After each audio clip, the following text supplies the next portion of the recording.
श्री क्षेत्र आळंदीमधून एक धक्कादायक प्रकार समोर आला आहे।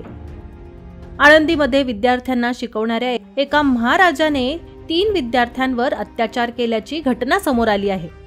या घटनेने आळंदी आणि परिसरात एकच खळबळ उडाली आहे। या प्रकरणी आळंदी पोलिसांकडून गुन्हा दाखल करण्यात आलाय। दासोपंत उर्फ स्वामी हरिभाऊ उंडाळकर उर्फ आळंदीकर, वय वर्ष 52 असं लैंगिक अत्याचार करणाऱ्या आरोपीचं नाव आहे। या प्रकरणात पोलिसांनी कलम भादवी 377 व पोक्सो कायद्याअंतर्गत गुन्हा दाखल करण्यात आलाय। याबाबत मिळालेली अधिक माहिती अशी की दासोपंत महाराज मृदुंग वारकरी नावाची शिक्षण संस्था चालवतो।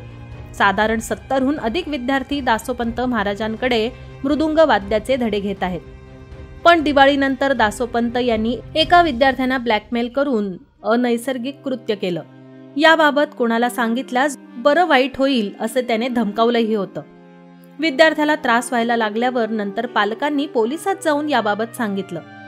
त्यानंतर पोलिसांनी सूत्र हलवत संबंधित महाराजांचे भिंग फोडलं आणि ही घटना समजल्यानंतर आणखी 2 मुलांचं कुटुंब समोर आलं आणि पोलिसांनाही माहिती कळवण्यात आली। त्यानंतर पोलिसांनी महाराजांच्या मुसक्या आवळल्या आहेत।